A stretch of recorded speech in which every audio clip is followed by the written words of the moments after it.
नमस्कार, AB star news देख रहे हैं आप और मैं हूं आपके साथ सोहन सिंह। वक्त हो चला है हमारी देवभूमि का, जिसमें बात करेंगे उत्तराखंड की तमाम अहम खबरों की। शुरुआत करेंगे चारधाम यात्रा से जुड़ी खबर के साथ में। दरअसल चारधाम यात्रा अब श्रद्धालुओं के लिए महंगी हो सकती है। तो उत्तराखंड में चारधाम यात्रा शुरू होने वाली है, जिस पर डीजल, स्पेयर पार्ट्स, इंश्योरेंस और रोड टैक्स की बढ़ी हुई दरों का असर पड़ता हुआ नजर आ रहा है। दरअसल चारधाम यात्रा रोटेशन समिति ने यात्रा के लिए 5% किराए में बढ़ोतरी का प्रस्ताव परिवहन विभाग को भेजा है, जिस पर विभाग जल्द ही फैसला ले सकता है।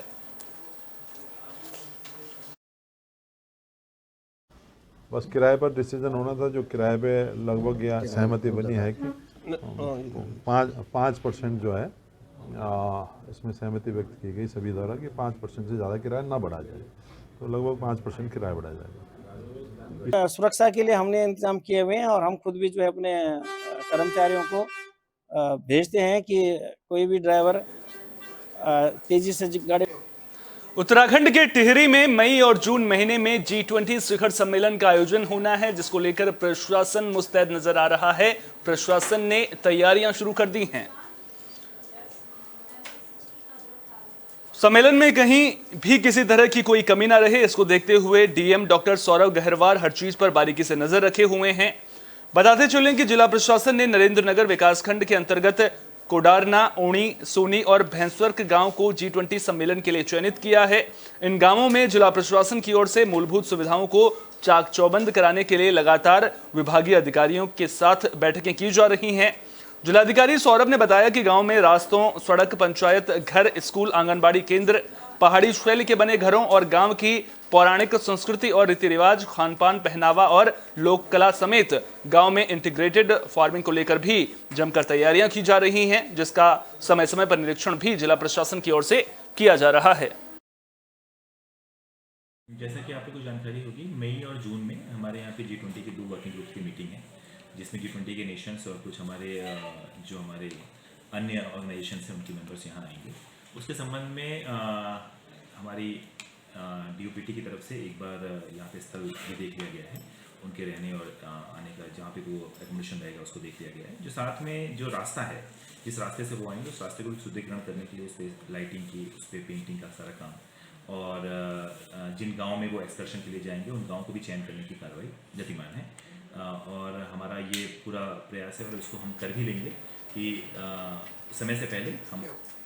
बात जोशीमठ आपदा की भी कर लेते हैं। दरअसल जोशीमठ आपदा के बाद प्रभावित राहत पैकेज का इंतजार कर रहे हैं। लोगों को उम्मीद है कि सरकार जल्द ही राहत पैकेज को स्वीकृत करेगी। और इस बीच उत्तराखंड बीजेपी के वरिष्ठ नेता पंडित राजेंद्र अंथवाल का बड़ा बयान सामने आया है। उनका कहना है कि जोशीमठ आपदा प्रभावितों की मदद के लिए सरकार ने 2,500 करोड़ के पैकेज की स्वीकृति दी है। मीडिया को दिए बयान में राजेंद्र अंथवाल ने बताया कि आपदा को लेकर केंद्र और राज्य सरकार गंभीर हैं। आपदा प्रभावितों की हर संभव मदद की जाएगी। और जो 8 वो हैं, क्या नाम कहते हैं उनको, भू वैज्ञानिक, वो अपनी रिपोर्ट और उसमें कितना कहाँ कितना उनके लिए कहेगा। अभी लगभग 2,500 करोड़ का तो वो लगभग तय हो गया कि 2,500 करोड़ तो आएगा ही। इसके लिए विशेष रूप से पैकेज के रूप में प्रधानमंत्री जी देने वाले हैं और निश्चित रूप से ये बड़ी त्रासदी है, तो इसके लिए समाधान यही है कि केंद्र सरकार। बात कुमाऊं की भी कर लेते हैं, जहां पर्यावरण और पर्यटन को बढ़ावा देने के लिए सरकार लगातार कोशिशें कर रही है। इस बीच रुद्रपुर और नैनीताल समेत आसपास के लोगों के लिए अच्छी खबर है। दरअसल तराई केंद्रीय वन प्रभाग रुद्रपुर की टांडा रेंज के वन क्षेत्राधिकारी रूप नारायण गौतम टांडा रेंज के संजय वन को नया स्वरूप देने की तैयारी कर रहे हैं। संजय वन के सौंदर्यीकरण का काम करीब 20 लाख की लागत के साथ शुरू हो चुका है। पहले चरण में संजय वन में बनी 12 राशियों की नक्षत्र वाटिका को संवारने का काम किया जा रहा है। इसके अलावा संजय वन में बच्चों के लिए मनोरंजन के लिए चिल्ड्रन पार्क, पुराने भवनों की मरम्मत का काम और दूर दराज से आने वाले पर्यटकों को बैठने के लिए सीटें बनाई जा रही हैं। साथ ही बुलवारी और पताल तोड़ कुएं के सौंदर्यीकरण का काम भी शुरू हो चुका है। के लिए हमारे द्वारा प्रयास किए जा रहे हैं। इसी क्रम में माननीय रक्षा राज्य मंत्री भट्ट साहब आए थे, उनके द्वारा जिला योजना से 20 लाख रुपए स्वीकृत कराए गए हैं। उसी प्रत्याशा में हम लोगों ने काम शुरू करा दिया है और अभी आपने देखा होगा नवग्रह बाटका जो है उसका जीर्णोद्धार हो चुका है। अभी गर्मियों का मौसम शुरू भी नहीं हुआ है और पौड़ी के कई जगहों पर पानी की किल्लत की खबरें सामने आने लगी हैं, जिससे अनियमित पेयजल आपूर्ति स्थानीय जनता की तकलीफ बढ़ा रही है। स्थानीय लोगों में अब जल संस्थान के खिलाफ आक्रोश नजर आ रहा है। दरअसल शहर में नानघाट और श्रीनगर पेयजल पंपिंग योजना से पेयजल की आपूर्ति की जाती है, लेकिन दोनों पेयजल पंपिंग योजनाएं जल संस्थान और विद्युत विभाग दोनों ही विभागों की लापरवाही का खामियाजा भुगत रही हैं। एक और जहां जल संस्थान लीकेज की समस्या को दूर नहीं कर पा रहा है, तो वहीं विद्युत विभाग द्वारा बार बार शटडाउन किए जाने से पौड़ी में नियमित तौर पर पानी की सप्लाई नहीं हो पा रही है, जिससे लोगों को खासी दिक्कतों का सामना करना पड़ रहा है। विंटर सीजन चल रहा है, अभी से पानी की समस्या हो गई पौड़ी में और हम 2 साल से लगातार जल संस्थान से संपर्क कर रहे हैं।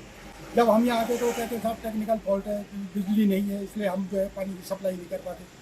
तो हमने उनको कहा, हम 2 साल से यही लगे हैं कि भाई आपको एक वैकल्पिक व्यवस्था भी तो होनी चाहिए। जैसे हम लोगों के घर में अगर लाइट जाती है तो हम मोमबत्ती की व्यवस्था रखते हैं, तो हम 2 साल से लगे हैं, तो 2 साल से जल संस्थान ने उसमें कोई स्टेप नहीं उठाया। और अभी से जब पानी की ये कमी है तो गर्मियों में क्या हाल होंगे पानी के, ये आप सोच सकते हैं। रहता है, कभी लाइट रहती है कभी नहीं रहती है, उस वजह से हमारी डिस्टर्ब होता रहता है इस पानी की। फिलहाल हमारे जो ये गर्मी को देखते हुए हमारे टैंकर वगैरह जो भी हैं जिनसे हम सप्लाई की जाएगी और जहाँ हमारी लीकेज हो रही है लाइनें तुरंत उसको ठीक कर दिया जाता है, लेकिन जहाँ अगर दिक्कत आ रही है वो हम उसकी समस्या नहीं। मुख्यमंत्री पुष्कर सिंह धामी ने गढ़वाली फिल्म यू कनु रिश्ता का टीजर लॉन्च कर दिया है। उन्होंने उम्मीद जताई है कि इस फिल्म के जरिए उत्तराखंड की लोक संस्कृति को बढ़ावा मिल सकेगा। तो सीएम पुष्कर सिंह धामी ने सीएम कैंप कार्यालय में गढ़वाली फिल्म यू कनु रिश्ता का टीजर लॉन्च किया है। बता दें कि यह फिल्म 17 फरवरी को देहरादून के सिल्वर सिटी मॉल में रिलीज होगी। सीएम धामी ने उम्मीद जताई है कि यह फिल्म उत्तराखंड के परिवेश, संस्कृति और सांस्कृतिक धरोहरों को देश और विदेश में प्रचारित करने में अहम भूमिका निभाएगी। उन्होंने फिल्म की कामयाबी के लिए पूरी टीम को बधाई दी है।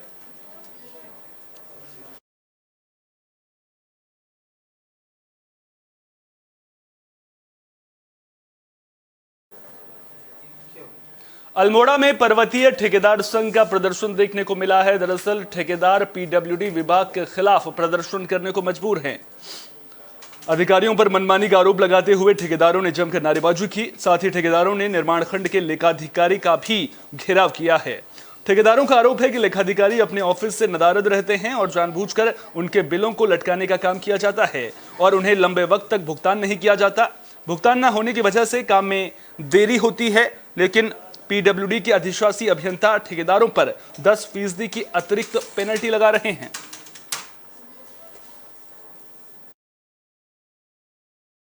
ये निर्माण खंड के अकाउंटेंट साहब जो हैं लगातार हमारे ठेकेदारों को परेशान कर रहे हैं, उनका भुगतान नहीं हो पा रहा है और पेनल्टी पर पेनल्टी ठोक रहे हैं। अधिशासी अभियंता लगातार 10% हमारे ठेकेदारों पर पेनल्टी मार रहे हैं और हमारी जो जमानत है उसकी वो एफडी जो हमने है उसको भी जब्त करवा रहे हैं और लगातार ठेकेदारों के पे भुगतान नहीं हो रहा है। और ये अकाउंटेंट तो यहाँ का जो निर्माण खंड का अकाउंटेंट है ये ऑफिस में बैठता ही नहीं है और लगातार कभी भी यह हो कभी सब गायब रहता है।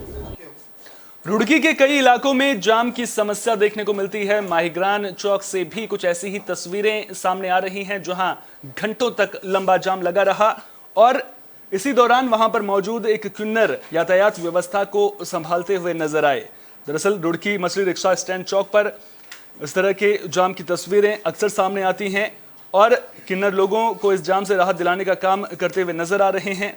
हम आपको ये भी बता दें कि अक्सर इस चौराहे पर जाम की दिक्कत लोगों को परेशान करती है। जाम तो आए दिन लगा रहता है यहाँ पर। ये समस्या तो ऐसे नासूर की तरह बन गई है हमारे मच्छी महल्ले में। ये रिक्शा स्टैंड के पास ये नासूर सा हो गया है। बड़े शर्म की बात है, एक किन्नर ने ये जाम अभी खुलवाया था थोड़ी देर पहले और फिर दोबारा से लग गया है और हमारे प्रशासन को सोचना चाहिए इस बारे में। ड्यूटी यहाँ पे लगती है, ड्यूटी पे कोई होता है कभी नहीं होता है, जिस दिन कोई नहीं। उत्तरकाशी के भटवाड़ी ब्लॉक के हुर्री गांव में एक घर में अचानक आग लग गई, जिसमें लाखों का सामान जलकर राख हो गया है।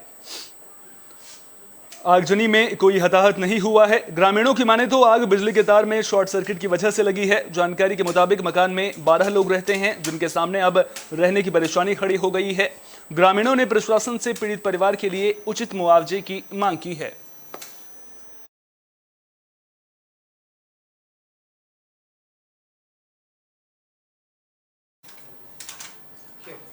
उत्तराखंड की खबरों में फिलहाल के लिए इतना ही। देश दुनिया की तमाम अहम खबरों के लिए बने रहिए AB स्टार न्यूज के साथ, क्योंकि यहां पर खबरों का सिलसिला कभी नहीं थमता।